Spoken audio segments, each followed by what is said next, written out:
Normally, I don't do things back-to-back days, but today I'm going to do that because, well, the Bears had an interesting day. But, I'm pretty new to this, and, well, first I wanted to tell you who I am and what I'm about. My name is Dave Cohen. I've been living in the Chicago suburbs my whole life. I'm 63 years old.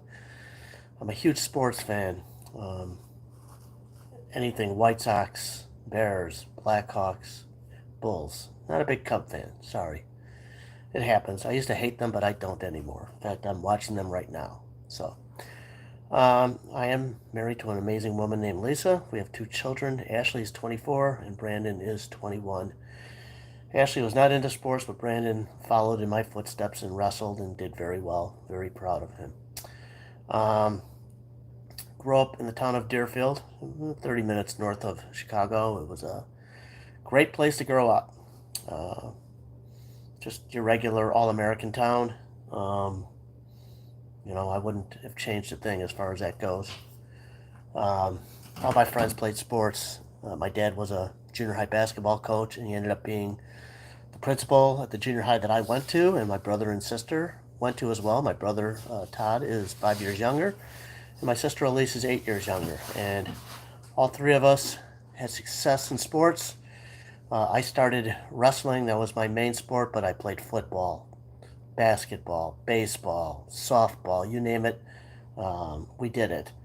But wrestling ended up being my thing. I was good. I wasn't great. I was good. I was a 98 pounder. Now think about that. I was 17 years old and I cut from 114 pounds down to 98 pounds every week, which was dumb, but that's what everybody did back then. Um, my brother, Todd, was an excellent gymnast, but Deerfield decided to get rid of the boys' gymnastics program, so Todd decided to follow in my footsteps, and boy, he was a natural. He never wrestled anything but varsity. 4 years on varsity. Made it downstate 3 years in a row. Went 10-0 in sectionals, which is the meet after regionals, the one that gets you downstate. And senior year, he went 38-3. His only three losses were to first, second, and third in state, and he wrestled most of the tournament with a separated shoulder. Um, my sister Elise was a gymnast from a young age. She was amazing. She was on varsity 4 years. She made it downstate, I believe, all 4 years. Um, she got a scholarship to Iowa. I'm very proud of her. Todd got a scholarship to wrestle at Illinois State. And amazingly, somebody gave me a scholarship, Northern Arizona. They never saw me wrestle, which was their mistake. But anyhow, you know what? After that, I refereed for 20 years. I coached my brother before officiating. And then I coached my son for about 10 years after. So, in fact, I'm going back to officiating this year. I miss the sport. I really want to do something with the sport. Um, like I said, I am a huge Bears fan. Um, I'm a huge Justin Fields fan. I'm a huge Ohio State Buckeyes fan. I don't know how that got started, but in 67, 68, they had a quarterback named Rex Kern, and Woody Hayes was the coach, and I just fell in love with the colors. So I've always been a fan, and I've passed that on to my kids. Brandon's a big Buckeyes fan. My wife is from Nebraska, so she kind of is a bit of a Cornhusker fan, but that's okay. Nobody's perfect. Um, so obviously, what happened today was there were press conferences, and Justin Fields told the truth, which is so refreshing because most football players they don't want to tell what's really happening, and I think maybe he spoke a little bit too much and maybe was a little bit too honest, but why not? Um, at Ohio State, he was an amazing quarterback, threw the ball downfield. In fact, we didn't even know he was that good of a runner until he got behind the Bears' offensive line and had to run for his life. You know, he's an amazing runner. He had 1,000 yards last year. Obviously, being a great quarterback in college does not mean you're going to be a great quarterback in the pros, but you know, he throws a great long ball. When we drafted him, I was so happy it was him and not Mac Jones. Um, Obviously, he has not had success, but part of the reason is I believe the guy's coaching him. First, Matt Nagy, who I think he's a decent guy. The guy's never quit on him, But even though he's an offensive guy, I think he's a terrible offensive coordinator, and I think the Chiefs will find that out, and eventually Andy Reid will replace him. But whatever. Good luck to him. I wish no ill will on him. I just don't think he's a great head coach. The current guy, Eberflus, the jury's out. He's a young coach. He's a first-time coach. But I think a first-time coach ought to bring in coordinators that have experience. And he brought in a guy from Green Bay, Luke Getsy, who didn't call plays there. In fact, the only guy that calls plays there is the head coach, LaFleur. Even, can't remember his name, the guy that coached last year for a year and got fired, and now he's the Jets offensive coordinator. He didn't call plays. I mean, to be an offensive coordinator, you should have some kind of play calling, whether it's college, somewhere along the line. And again, when you're a rookie coach, maybe you want a guy that's done it before, but we didn't do that. So I truly believe that Luke Getsy and whoever the quarterbacks coaches are really held Justin back. Obviously, it's partially Justin's fault. He should have said something a long time ago. He's the one throwing the ball. He's the one that is making the occasional mistake. He's the one who's holding the ball too long. But I believe he's holding on to the ball too long because he's been told to stand in the pocket, hold the ball, don't run. That's the wrong thing. This kid runs. The great quarterbacks, a lot of them anyways, even Tom Brady, when it was time to escape, they escaped. This kid changes the game when he runs. I mean, he can have a 70-yard touchdown run just like that. So for him to just stand back there and be a tackling dummy, it's just the wrong thing to coach. And all these little side passes and 3 straight screen passes, the last one resulting in a pick 6. Yeah, he threw the ball. But who called 3 straight screen passes? How do you do that? The Buccaneers said they knew what was coming. So, my personal opinion, I would get rid of Getsy, but I'm not the head coach of the Bears. I'm just a passionate fan who loves football, loves the Bears, be that as it may. So I was really happy that Justin came out and spoke today, and he came back on later and kind of said he wasn't blaming the coaches, but we all know he was. He's blaming the coaches, and he's right. But again, it's also his fault, and that's fine. The other, obviously, things that happened is the defensive coordinator, who I don't think was ready for prime time. I don't think he's very good. Had a quarterback, Green Bay, who was his second start. He didn't blitz once. How do you not blitz once? That's what you do to young quarterbacks. You blitz. You put pressure on them, especially when your front four stink. And our front four stink. They can't put pressure on the quarterback. Now, Alan Williams was not there this last week, and I thought the defense played better. I thought they blitzed a little bit. They held the Bucs to 20 offensive points, which isn't terrible. They still can't get off the field on third down, but it's going to take time. They got some young guys. They got some new guys. I'm willing to give Eberflus, some time to see what he can do differently. But Alan Williams resigned today for health reasons, and I wish him nothing but great health. Good for him for taking care of himself, because life is way too damn short. I'm 63, and I wake up every day with a smile on my face, just knowing that I get another day on Earth. So good for Alan. I wish him nothing but success. I'm happy that he's no longer a defensive coordinator, however, because I don't think he was very good. Whatever happens. I think Eberflus needs to turn it over to somebody else eventually, because he's already got too much to do as a head coach, but that's why he makes the big bucks, and that's why I make nothing. There were fake stories about Peanut Tillman being an FBI agent and raiding Halas Hall and raiding Alan Williams' home, and then finding kiddie porn, and it was all over Twitter. And God, it's such garbage, and people pretending to be NFL experts doing it. Get a life. Grow up. For love of God. I mean, why would you drag somebody you don't even know's name through the mud and make up crap like that? Really. I mean, just Go away. Don't go away, mad, as Motley Crue said. Just go away. Um, Again, I wish Allen nothing but the best. Um, Stuff like this doesn't happen with the Bears. You know, big days like this, they cut their backup quarterback, Nathan Peterman, and I don't understand it, but you know, again, they got a plan, whatever it is. I love this backup kid, Tyson Bagent. Um, he was born to play quarterback. I don't know if he'll ever be great in the NFL, but he's just a natural. He's cool. He's calm. He knows where the ball's supposed to go. I like the kid a lot, but you know, he'll never, in my mind, he'll never be as good as Justin. But you know what? Maybe someday he becomes like a Brock Purdy type of guy. Um, you know, I think it's great.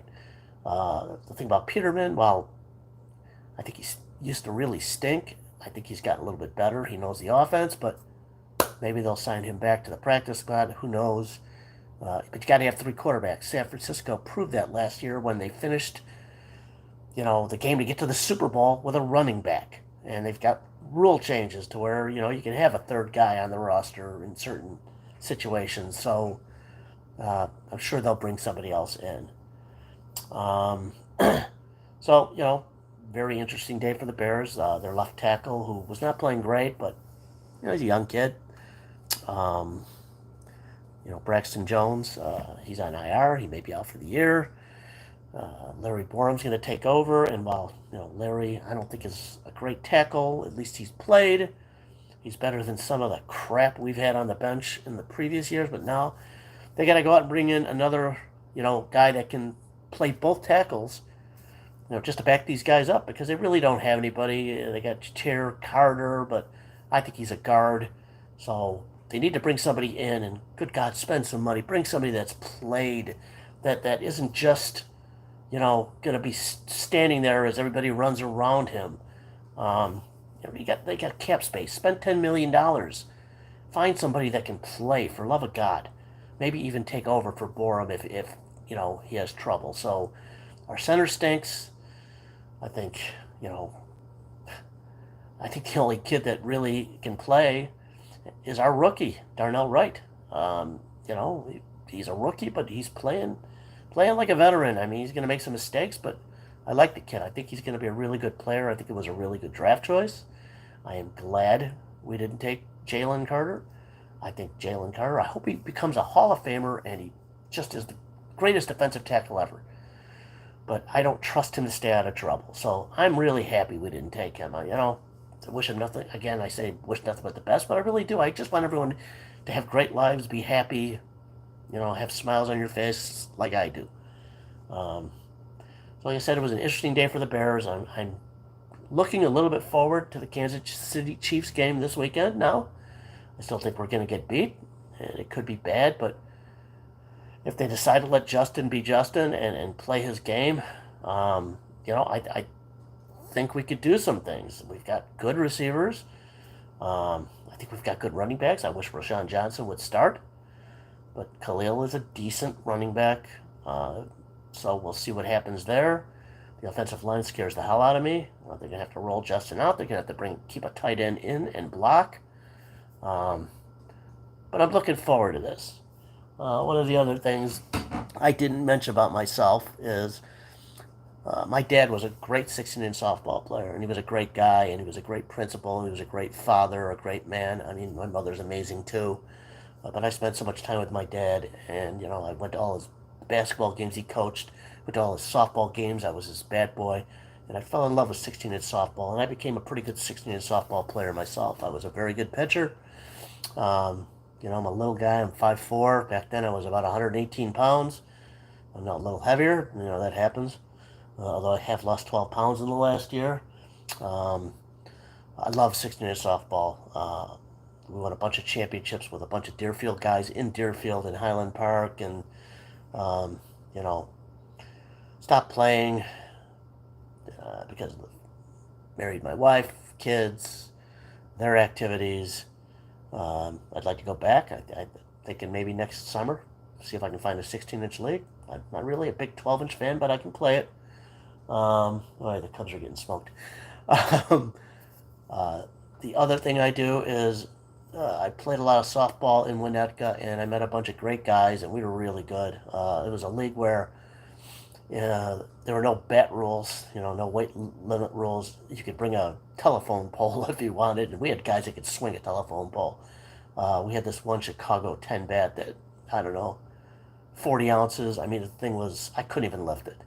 Um, but I met a bunch of other guys that played in a pickup football game that had been going on since 1975. And this is now 1998. So they've been playing for a while. And they asked me to come out and play, and I started playing a little bit, and I liked it. I liked it a lot. I had never played organized football, but I'm a decent athlete. I'm not fast, but, love playing defense in anything I do, basketball, football. And I've got a great set of hands because that's all we ever used to do as kids is play catch with a football, baseball, whatever it was. Hand-eye is really good. So I can catch the ball. I can run with most people. There are obviously the fast guys I'm not going to keep up with, but so this is a game that's normally a 6-on-6 game. If you got more guys, you substitute in. You, there's no blocking.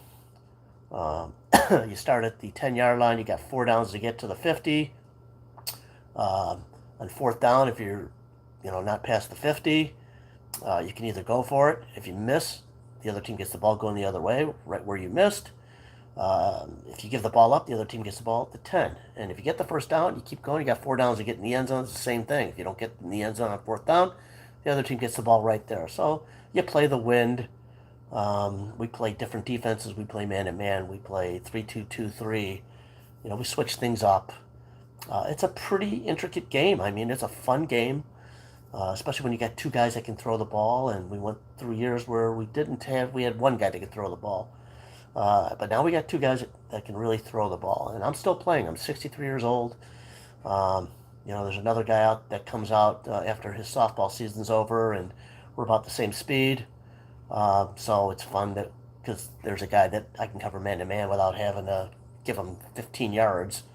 But I love doing it. If anybody lives in the Winnetka, Illinois area, or even in, within 30 minutes, because I'm 35 minutes away, comment that you're interested in playing with us. We play every Sunday, and we play through the winter. We play from basically September through March.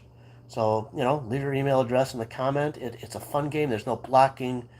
There's no punts. It's as safe as football can possibly be. Obviously people get injured. I separated my shoulder a couple of years ago falling down. But it's a blast. And, thankfully I can still run a little bit. And, just like this last game, I was covering a guy who's actually older than me, but Alan's faster, taller, great hands, amazing human being. And in the beginning, I don't get there early enough to loosen up, and he was torching me. But he was also running long patterns. He started tiring, and I got a second wind, and I was knocking balls down, and it was fun to do. So anyhow, a little bit about me. I'll be doing more stuff about the Bears. I'm sure I'll have a White Sox rant because, boy, talk about train wrecks. Today's game was disgusting. I hope you enjoy this. Thank you for watching, and we'll see you next time. And I'll try to cut the time down because I know this is way too freaking long. Thank you. Goodbye. See you next time.